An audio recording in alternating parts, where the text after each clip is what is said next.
성직이 되어지는 것입니다. 충청도 부여군에 제가 알고 계시는 장로님 한 분이 계시는데, 이 장로님은 자기 재산을 팔아서 교회당을 짓고 희각 기념으로 교회에 전답 1000평을 바쳤습니다. 그분이 여름 장마철에 교회당으로 달려가다가 면장님을 만났습니다. 어디를 가냐는 질문에 장로님은 비 올 때마다 교회 문이 닫혀 있는지 비가 새지 않는지 살피러 간다라고 했습니다. 이렇게 수고하시면은 장로님 교회에서 월급은 얼마나 받으십니까? 라고 다시 면장이 물어보았다 그럽니다. 그때 장로님 대답은 월급은 하나도 없습니다. 월급도 없는 일에 무엇 때문에 그토록 열심히 하십니까? 라고 다시 물어볼 때 장로님은 대답합니다. 주님께로부터 받은 사명 때문입니다. 할렐루야. 오늘 이 가운데에도 이름도 없이 빛도 없이 사명감에서 헌신하는 위대한 그리스도인들이 많이 생겨지고 나타나기를 주 이름으로 축복합니다. 이러한 위대한 사명감에 사는 그리스도인들이 많을수록 교회는 바로 세워지고 부흥하게 되고 하나님의 역사는 더 새롭게 되는 줄로 믿습니다. 우리가 미국의 카터 대통령을 많은 사람들이 존경하는 이유를 살펴보면 그는 대통령이 되고 나서 대통령 재임식뿐만 아니라 퇴임 후에도 주일마다 주일학교 가서 주일학교 교사로서 어린아이들에게 성경을 가르치는 일을 중단한 일이 없다 그럽니다.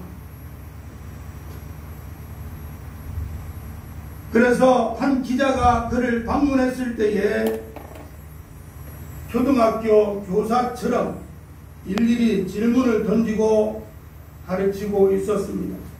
그때 그는 분명히 그 기자에게 대답하기를 내가 하는 이 일은 주께로부터 받은 사명이기 때문에 그렇게 알고 헌신할 뿐이다. 할렐루야.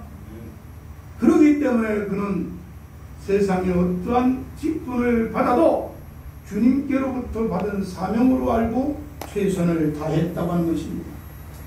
두 번째로 사도 바울이 주께로부터 받은 사명은 주를 위해 살고 주를 위해 죽는 것이었습니다. 우리 중에 누구든지 자기를 위하여 사는 자가 없고 자기를 위하여 죽는 자도 없도다. 우리가 살아도 주를 위하여 살고 죽어도 주를 위하여 죽나니 그러므로 사나 죽으나 주의 것이라고 로마서 14장 7절과 8절에서 확인할 수 있습니다. 사실 일의 시작과 목적이 주님에게 있다면 그 일의 결과도 주님 것인 줄로 믿으시기를 바랍니다. 우리는 무슨 일을 하든지 그 직업에서 주 예수께 받은 사명으로 알고 살아야 될 줄로 믿습니다. 사도 바울이 밀레도에서 고별 설교를 마치고 행선하여 가이사랴에 이르러 7 집사 중 하나인 빌립 집사님 댁에서 며칠 쉬게 되었습니다. 이 집에는 딸만 넷이 있었는데 모두 예언하는 처녀들이었습니다. 아가보라고 하는 선지자가 바로 유대로부터 내려와 바울을 만나더니 바울의 띠를 가져다가 자기 수족을 잡아매고 말하기를 성령이 말씀하시되 예루살렘에서 유대인이 이 띠 인자를 결박하여 이방인의 손에 넘겨줄 것이라고 예언하니 거기 있는 사람들이 바울더러 예루살렘에 올라가지 말라고 권면을 했습니다. 아가보의 예언 기도는 그대로 맞아떨어졌습니다. 그러나 사도 바울은 예언 기도에 좌지우지하지 않았습니다. 주께로부터 받은 사명을 위해 살기 때문에 그는 어떠한 위험도 어떠한 환난도 어떠한 방해도 그를 막을 수가 없었습니다. 그가 로마로 호송되어 가는데 풍랑이 밀려 배가 파손 위기가 되었습니다. 바다 가운데서 며칠씩 표류하다가 많은 사람들이 살 소망이 없어지는 상황이 되었습니다. 그때 사도 바울이 말합니다.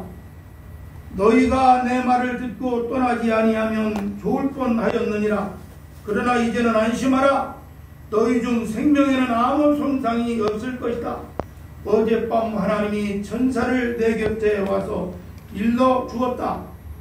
바울아, 두려워 말라. 내가 가이사 앞에 서야겠고 또 하나님이 너와 함께 행선하는 자를 다 내게 주셨다.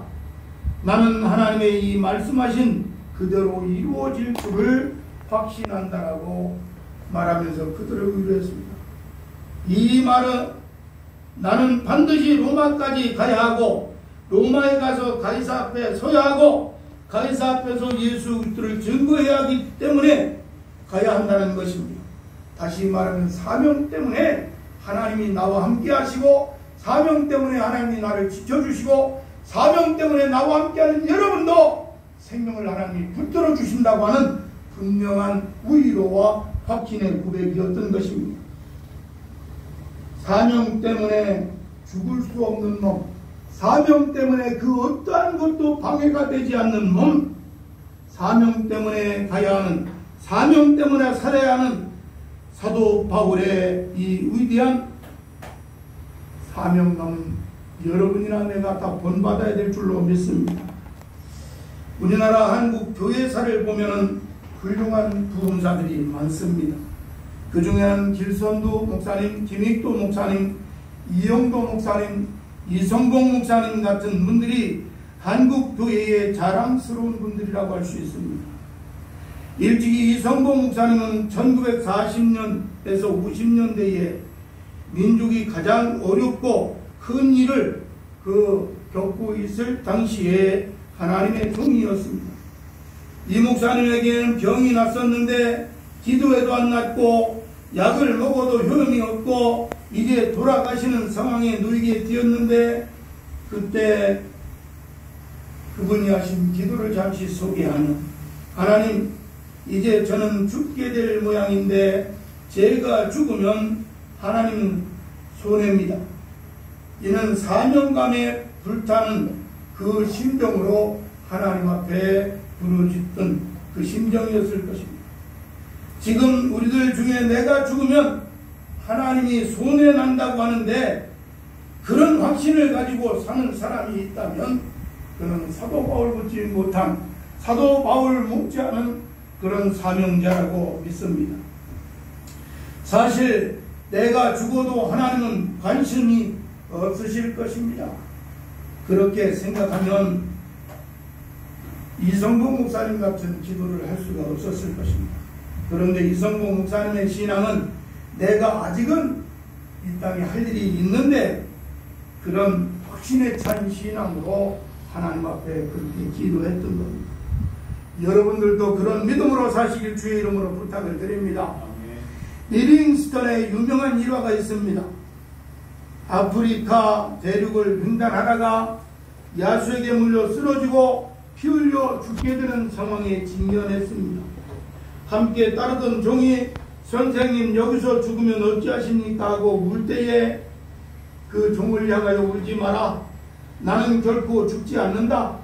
내게 향하신 하나님의 일을 다하기 전까지는 나는 절대로 죽을 수도 없고 죽이려고 해도 죽지 않는다라고 그렇게 대답을 했다.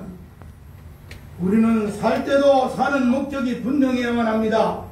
하나님의 일을 위해 살고 죽을 때도 할 일을 다했다고 하는 확신이 들 때만 죽어야 된다고 말입니다. 죽어도 된다는 확신이 없는데 죽으면 그건 불충입니다.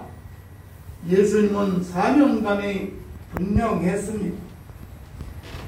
나를 보내신 이는 나와 함께 하신다고 하는, 내가 그의 기뻐하시는 일을 행함으로 나를 혼자 두지 아니하신다고 하는 분명하고 확실한 확신과 사명감으로 주님은 이 땅에 계실 때에 모든 삶을 완수하신 줄로 믿으시기를 바랍니다. 세 번째로 사도 바울이 주께 받은 사명은 생명처럼 고귀한 것이었다는 사실입니다.